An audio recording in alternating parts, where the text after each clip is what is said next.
Halo semua, kembali lagi di channel Bochnime. Sebelum kita mulai, klik tombol subscribe dan aktifkan notifikasinya supaya kalian tidak ketinggalan info dan teori terbaru mengenai One Piece. Sekarang lanjut ke pembahasan. Kali ini Mimin Bochnime melanjutkan scene selanjutnya. Scenes memperlihatkan keadaan di Pulau Elbaf. Akhirnya cerita kembali memperlihatkan dunia matahari Elbaf, di mana di sana terlihat ada Killingham dan Somers yang kembali mendekati Im Sama setelah mereka mengalahkan beberapa raksasa yang mengganggu. Dua kesatria suci itu pun lagi-lagi mengomentari tentang kekuatan dari banyak raksasa Elbaf yang terasa kurang memuaskan di masa sekarang ini. Berhubung Elbaf disebut sebagai negeri terkuat di dunia, maka Somers dan Killingham berharap akan ada perlawanan yang lebih dari itu. Im Sama pun setuju dengan mereka bahwa pihak Elbaf memang telah melemah belakangan ini. Itu karena efek dari kepemimpinan Raja Har yang sangat cinta damai. Namun Im Sama menceritakan bahwa pada masa lalu, ras Elbaf adalah ras yang sangat kuat, khususnya dalam era abad kekosongan. Mereka memainkan peran penting dalam perang yang terjadi karena ras Elbaf adalah salah satu sekutu terkuat Joy Boy. Ketika Im Sama menceritakan tentang ini, akan diperlihatkan kilas balik singkat yang terjadi dalam abad kekosongan. Saat itu, ada banyak raksasa yang sedang membantu Joy Boy dalam menghadapi pasukan musuh. Tentu ini semua hanya akan ditampilkan berupa siluet saja. Di antara para raksasa di sana, ada seorang pengguna palu Ragnar pada masa lalu. Seperti yang kita tahu sekarang ini, palu tersebut dipakai oleh Loki. Jadi, palu Ragnar memang merupakan senjata yang sangat legendaris di Pulau Elbaf dan sudah ada sejak abad kekosongan. Seorang raksasa memakai palu Ragnar pada masa lalu itu pun bertarung berdampingan bersama dengan Joy Boy. Mereka berdua bekerja sama, di mana orang itu mendatangkan petir dengan palunya, sedangkan Joy Boy memakai salah satu teknik serangan kuat dari kekuatan buah iblis Nika. Mirip seperti jurus Luffy dalam mode Gear 5, penguasaan Joy Boy terhadap kekuatan Nika sudah di level maksimal. Sedangkan Luffy sekarang masih belum mencapai level itu. Lalu untuk si raksasa pengguna palu Ragnar pada masa lalu pun telah menguasai palu tersebut di level maksimal juga. Dia tidak hanya sekedar mendatangkan petir saja, melainkan dia juga mengendalikan dan memanipulasi petir itu sehingga tercipta serangan yang sangat kuat dan terarah tepat kepada musuh. Entah apakah penguasaan Loki terhadap palu itu saat ini sudah sehebat orang itu atau belum. Tapi kalaupun belum, tentulah Loki akan terus berkembang mengingat dia masih cukup muda. Jadi, Luffy dan Loki akan sama-sama mencapai kekuatan seperti para pendahulu mereka dulu. Berhubung sejak dulu, raksasa pengguna palu Ragnar telah bekerja sama dengan Joy Boy dalam menghadapi aliansi 20 kerajaan, maka bukan hal aneh bila pada masa ini pun Luffy dan Loki sebagai penerus mereka juga akan melakukan hal yang sama. Nah, mereka berdua akan saling bantu dalam melawan pemerintah dunia, baik untuk pertempuran di Elbaf maupun untuk pertempuran setelah Arc Elbaf nanti. Kilas balik pun berakhir dan cerita kembali ke masa sekarang ini. Mendengar penjelasan dari Im Sama tentang kekuatan raksasa zaman dulu membuat Killingham dan Somers semakin memahami betapa hebatnya bangsa Elbaf dalam sejarah. Tentu jauh berbeda dengan kekuatan Elbaf yang mereka hadapi sekarang. Im Sama juga menambahkan, seandainya kekuatan Elbaf masih sama seperti dulu dan dia ingin menaklukkan mereka, tentu dia tidak hanya akan mengirim beberapa kesatria suci saja, melainkan dia akan mengirimkan pasukan dengan kekuatan tempur yang sangat besar. Berpindah ke tempat lain yang jauh dari sana, pertempuran di Merigold akan kembali ditampilkan. Pertempuran panas yang melibatkan pasukan revolusi dan pemerintah dunia masih berlangsung dengan sangat sengit. Saat ini Dragon dan Sabo sudah berada di area yang sama. Begitu juga dengan Garling dan Shamrock. Sebelumnya tempat bertarung mereka memang berdekatan, tapi masing-masing melakukan pertarungan 1 lawan 1. Nah, sedangkan untuk sekarang mereka akan bertarung 2 lawan 2 di area yang sama. Hal ini tentu membuat keadaan menjadi semakin menarik dan seru untuk disaksikan. Sabo bilang dia tidak menyangka akan ada momen di mana dia bertarung berdampingan dengan Dragon melawan pihak pemerintah dunia Seperti Garling dan Shamrock itu, Sabo pun tampak sangat senang dan juga bersemangat. Tapi Dragon tetap santai seperti biasa. Dia pun meminta Sabo untuk tidak lengah karena dalam pertempuran seperti ini mereka benar-benar harus selalu fokus setiap saat. Sabo tentu mengerti itu sehingga dia akan bertarung dengan sebaik mungkin. Dragon dan Sabo pun akan memakai teknik cakar naga untuk melancarkan serangan jarak jauh. Serangan ini sangat unik karena cakar naga biasanya digunakan untuk pertarungan jarak dekat dalam mencengkeram dan menghempaskan tubuh lawan. Tapi saat ini dengan pengembangan lebih lanjut, teknik yang dipakai oleh Dragon dan Sabo bisa digunakan dalam serangan jarak jauh.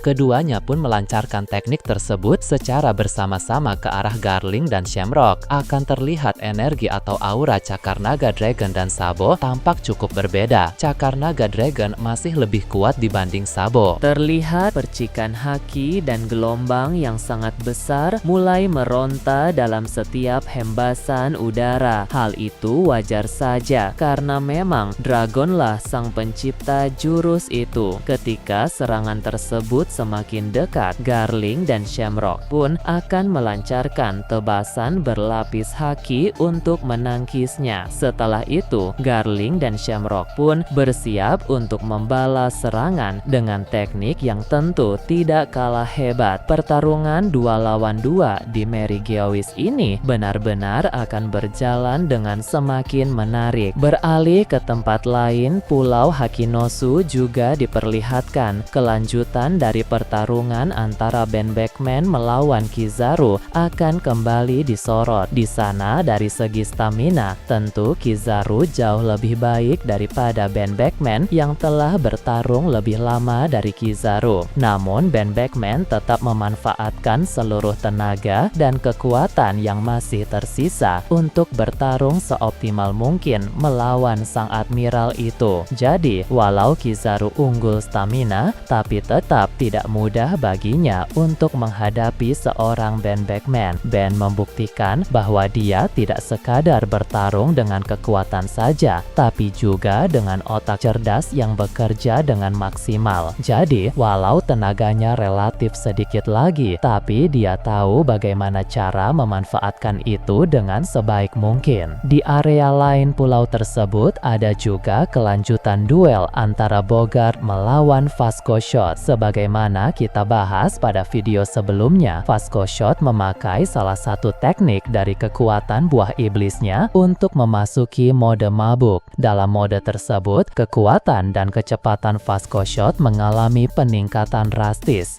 Dia bahkan bisa bertarung dengan gaya yang acak dan unik sehingga tidak mudah untuk menangani serangan-serangan yang dia lancarkan di sana. Di sisi lain, Bogart pun bertarung dengan sangat baik dan juga fokus sehingga kedua mereka di sana untuk sekarang bisa dibilang masih cukup seimbang. Sementara itu di tempat lain ada Kuzan yang telah mengonsumsi obat penambah energi dan juga beristirahat sebentar untuk memulihkan tenaganya. Awalnya Kuzan ditawari oleh Dokyu sebuah ramuan aneh untuk meningkatkan stamina secara drastis dan juga membuat dia menjadi lebih kuat lagi. Tapi khasiatnya hanya sementara dan akan ada efek samping yang sangat menyakitkan. Kuzan pun menolak sehingga dia hanya meminta obat penambah energi biasa saja, bukan ramuan aneh itu. Kini dengan obat biasa dan istirahat sejenak, Kuzan pun sudah bisa bangkit lagi dan beraksi kembali walau tidak seprima sebelumnya. Namun setidaknya dia masih mampu untuk bertarung dengan cukup baik sehingga akan merepotkan para musuh yang ada di sana. Kuzan pun mulai berjalan ke arah tengah kota, tempat di mana puncak pertarungan sedang berlangsung. Kemudian, setelah Dokyu memberi Kuzan obat, dia pun pergi ke area lain, di mana di sana dia secara tidak sengaja melihat Shiki yang sedang terkapar usai dikalahkan oleh Garp. Mungkin Dokyu akan segera melakukan sesuatu untuk Shiki. Dia pasti akan melakukan hal yang sama seperti kepada para komandan Titan lainnya yang sudah kalah. Dia akan memberi Shiki sebuah ramuan atau obat obat supaya sang aliansi terkuat bajak laut Kurohige itu bisa bangkit dan bertarung kembali. Sosok Dokyu yang masih berkeliaran di sana memang sangat merepotkan karena dia bisa selalu membangkitkan lagi orang-orang di pihaknya yang sudah kalah dengan ramuan atau obat penambah stamina. Nah, semoga saja salah satu kru inti Shanks ada yang menyadari hal ini dan langsung mengalahkan Dokyu dari sekarang juga, supaya sang dokter dalam bajak laut Kurohige itu tidak membuat keadaan menjadi semakin merepotkan lagi. Beralih ke tempat lain, Pulau Karibari mendapat sorotan. Tempat itu juga masih kacau dengan berbagai pertempuran yang terjadi antara Cross Guild bersama dengan organisasi dunia bawah melawan pasukan angkatan laut. Saat ini ada pertarungan menarik antara Fujitora melawan 3 orang sekaligus. Sebagaimana kita bahas pada video sebelumnya, 3 orang itu terdiri dari 2 anggota terkuat Kaisar Dunia Bawah bernama Giberson dan 1 orang lagi yang merupakan anak buah terkuat dari Dr. Peklo. Jadi, Fujitora harus menghadapi para kru terkuat dari 2 orang Kaisar Dunia Bawah. Mereka bertiga memiliki kemampuan bertarung yang tidak bisa diremehkan. Semuanya bisa memakai Boss Hoku Haki dengan baik, dan ketiganya pun ahli dalam penggunaan senjata. Meski begitu, tentu Fujitora mampu bertarung dengan sangat baik, sehingga sang admiral itu tetap bisa unggul. Dia membuat 3 musuhnya di sana sangat kerepotan dengan berbagai teknik hebat yang dia gunakan, baik dari kekuatan buah iblis, skill berpedang, maupun kemampuan haki. Crocodile yang saat ini sedang membantu kelompok raksasa dari dunia bawah dalam menghadapi Seraphim Doflamingo pun memutuskan untuk pergi membantu 3 orang tadi melawan Fujitora. Crocodile paham bahwa Fujitora merupakan masalah yang lebih serius dibanding Seraphim Doflamingo, sehingga dia harus berusaha mencari kesempatan untuk segera menghentikannya. Berpindah ke tempat lain lagi, akan diperlihatkan 4 kapten divisi armada besar bajak laut Bejarami dalam pertempuran melawan pasukan angkatan laut. Sebelumnya di sana juga ada kelompok bounty hunter, tapi mereka sudah mundur usai bosnya dikalahkan oleh Cavendish. Jadi kini hanya tersisa pasukan angkatan laut yang menjadi masalah. Daripada terus bertarung, Orlombus ingin langsung pergi saja, karena bisa gawat kalau nanti bala bantuan angkatan laut semakin berdatangan. Kondisi mereka saat ini sudah sangat kelelahan, sehingga sangat merepotkan jika harus bertarung lagi. Orlombus pun mulai memerintahkan armadanya agar memakai strategi untuk menerobos dan melarikan diri. Mereka melakukan itu dengan baik, sehingga armada Orlombus beserta rekan-rekan aliansinya bisa lolos dari kepungan angkatan laut itu. Tentu kapal-kapal para marinir itu mencoba untuk mengejar, tapi mereka terlihat cukup kerepotan. Pihak Orlombus pun secara beruntun melancarkan serangan sambil melarikan diri, sehingga sulit bagi marinir untuk terus mengejar mereka. Akhirnya para kapten divisi armada besar bajak laut Bejarami itu pun bisa lolos dari kepungan para musuh. Di sini panggung utamanya didapatkan oleh Cavendish karena dia berhasil mengalahkan bos dari para bounty hunter tadi. Sebelumnya mereka pun telah mengalahkan beberapa Vice Admiral yang ada di sana, sehingga bisa dikatakan sekarang level kekuatan Cavendish, Sai, Ideo, dan Orlombus di atas Vice Admiral. Potensi mereka memang masih akan terus berkembang, sehingga kedepannya nanti mereka juga akan semakin bertambah kuat. Bagaimanapun juga mereka adalah aliansi Yonko, sehingga tentu mereka harus memiliki kekuatan yang mumpuni. Sementara itu di tempat lain akan diperlihatkan Kaisar Dunia Bawah bernama Duvel. Duvel sedang berbicara dengan Vinsmoke Judge melalui Denden Mushi. Mengapa dia bisa memiliki koneksi dengan Judge? Karena dulu Duvel adalah pemberi dana untuk organisasi ilmuwan Mets. Kini saat tahu Judge dan Caesar kembali bekerja sama dan mendirikan organisasi baru bernama Neo Mets, maka Duvel pun kembali menjalin koneksi dengan mereka. Dalam pembicaraan dengan Judge ini, mereka membahas soal pertempuran di Pulau Karibari. Pertempuran itu sangat menarik perhatian karena berkaitan erat dengan masa depan dunia bawah, sehingga wajar bila menjadi perbincangan banyak orang yang berkaitan dengan dunia bawah juga. Sangat menarik jika Judge dan Caesar yang merupakan ilmuwan hebat melibatkan diri juga di Pulau Karibari. Mereka bisa menggunakan kekuatan teknologi juga untuk membantu Cross Guild di sana. Nah, pihak angkatan laut di sana membawa Seraphim Doflamingo, Seraphim Crocodile, dan Seraphim Moria untuk melawan Cross Guild. Nah, pihak Neo Mets nanti bisa membawa robot ciptaan mereka sendiri untuk menghadapi para Seraphim di sana. Tentu memang robot-robot ciptaan Neomets tidak akan sekuat Seraphim, tapi setidaknya itu bisa menambah kekuatan tempur di pihak Buggy. Nah, bagaimana menurut kalian terkait ini? Nah, itu tadi berbagai hal menarik pada pembahasan channel Bochnime kali ini. Menurut kalian bagaimana? Silahkan tulis di kolom komentar di bawah.